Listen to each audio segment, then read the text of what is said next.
Hello అందరికీ నమస్తే. Welcome to my kitchen Tiana's kitchen Telugu. ఈ రోజు రెసిపీ ఇప్పుడు మనం తెలుసు కదండి, స్వీట్ ఐటమ్ షేర్ చేయబోతున్నాను. సొరకాయ పాయసం. ఇది చేసుకోవడం చాలా ఈజీ, చాలా టేస్ట్ గా ఉంటుంది. తప్పకుండా ఇదే విధంగా ఒక్కసారి ట్రై చేసి మీకు ఎలా ఉందనేది కామెంట్స్ లో తెలియజేయండి. ఇప్పటి వరకు కూడా మా ఛానల్ ని సబ్స్క్రైబ్ చేయని వాళ్ళు ప్లీజ్ సబ్స్క్రైబ్ చేసుకోండి. రండి ఈ సొరకాయ పాయసం ఎలా తయారు చేయాలో చూసేద్దాం. హాయ్ ఫ్రెండ్స్, ముందుగా సొరకాయ పాయసం తయారు చేసుకోవడానికి నేను ఇక్కడ సొరకాయలో ఒక హాఫ్ అనేది తీసుకున్నానండి. ఈ హాఫ్ అనేది మధ్యలో మనం ఈ విధంగా కట్ చేసేసుకోవాలి. చూస్తున్నారు కదా, ఈ విత్తనాలు అనేది ఏమి లేకుండా మనం కట్ చేసేసుకోవాలి మధ్యలో. ఇదేమి వేస్ట్ అవ్వదండి, మనం కర్రీలో వేసేసుకోవచ్చు. పైనంతా చెక్క తీసేసుకొని బాగా క్లీన్ చేసేసుకొని ఈ మీడియం సైజ్ ఉన్న బౌల్స్లో మనం తురుముకోవాలి. ఇలా తురిమేసేసుకొని ఈ వాటర్ అంతా కూడా ఈ విధంగా పిండేసేసుకొని పక్కన పెట్టేసుకోండి. ఈ విధంగా సొరకాయలో వాటర్ వస్తుంది కదండి, ఈ వాటర్ అంతా కూడా ఇలాగ పిండేసేసుకొని ఇక్కడ తురుముకున్న సొరకాయ అంతా కూడా మనం ఒక కప్పు తీసుకోండి. 1 కప్పు తురుముకున్న సొరకాయ అందుకే ఇక్కడ ప్యాన్ లో నేను 1 టేబుల్ స్పూన్ గీ వేస్తున్నాను. ఈ గీ అంతా కూడా మెల్ట్ అయిపోయిన వెంటనే కూడా దీంట్లో మనం ముందుగా డ్రై ఫ్రూట్స్ అన్ని కూడా వేయించుకుందాం.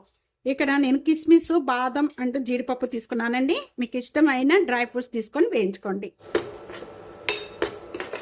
ఈ విధంగా వేగిపోయిన వెంటనే కూడా ఒక బౌల్లోకి యాడ్ చేసేస్తున్నాను. ఇంకా నెయ్యి కూడా యాడ్ చేసుకునే అవసరం లేదు. ఈ నెయ్యిలోనే మనం ఇప్పుడు 1 కప్ అనేది ఈ సొరకాయ అంతా పల్ప్ అంతా కూడా దీంట్లో వేసేసుకొని కొద్దిగా ఒక 1 మినిట్ వరకు కూడా వేయించుకోవాలి. దీనిలో ఉన్న పచ్చి స్మెల్ పోయేంత వరకు కూడా వేయించుకోవాలి. కలర్ చేంజ్ అవుతుంది, మగ్గుతుంది, అంతవరకు కూడా వేయించుకోవాలి. ఇలా వేగిన వాటిని అంతా కూడా ఒక బౌల్లోకి తీసేస్తున్నాము. మనం ఏ కప్పుతో అయితే మనం సొరకాయ తీసుకున్నామో అదే కప్పుతో 3 కప్స్ అనేది పాలు పోస్తున్నానండి.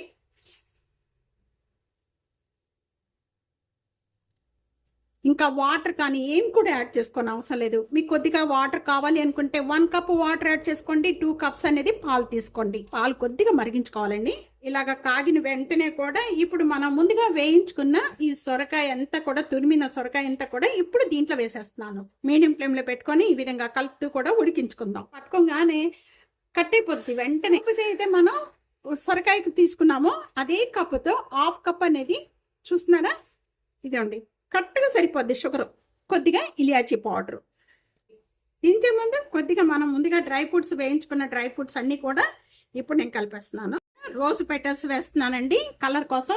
మీకు కావాలి అనుకుంటే సఫ్రాన్ కూడా వేసుకోండి, కుంకుమ పువ్వు వేసుకోండి, చక్కగా కలర్ వస్తుంది. చక్కగా డ్రై ఫ్రూట్స్ ముందుగా వేయించుకున్న డ్రై ఫ్రూట్స్ ఒక 1/2 కలిపానండి. ఇప్పుడు మళ్ళీ ఒక 1/2 వేస్తున్నాను. ఎన్ని డ్రై ఫ్రూట్స్ వేసుకుంటే అంత బాగుంటుంది పాయసంలో కానీ హల్వాలో కానీ డ్రై ఫ్రూట్స్ ఎక్కువ వేస్తే బాగుంటుందండి. మధ్య మధ్యలో తగులుతూ చాలా టేస్ట్గా ఉంటుంది. తప్పకుండా ట్రై చేయండి, చాలా టేస్ట్గా ఉంటుంది. అలాగే కొద్దిగా ఒక 1/2 టేబుల్ స్పూన్ కొద్దిగా నెయ్యి వేస్తున్నాను. సొరకాయ పాయసం రెడీ అయిపోయిందండి. తప్పకుండా ఈ రెసిపీ ఇదే విధంగా ట్రై చేయండి. ట్రై చేసి మీకు ఎలా ఉందనేది నాకు కామెంట్స్లో తెలియచేయండి. వీడియో నచ్చితే కనుక నలుగురికి video share, like, comment, subscribe చేసుకోవడం అస్సలు మర్చిపోదు ఫ్రెండ్స్.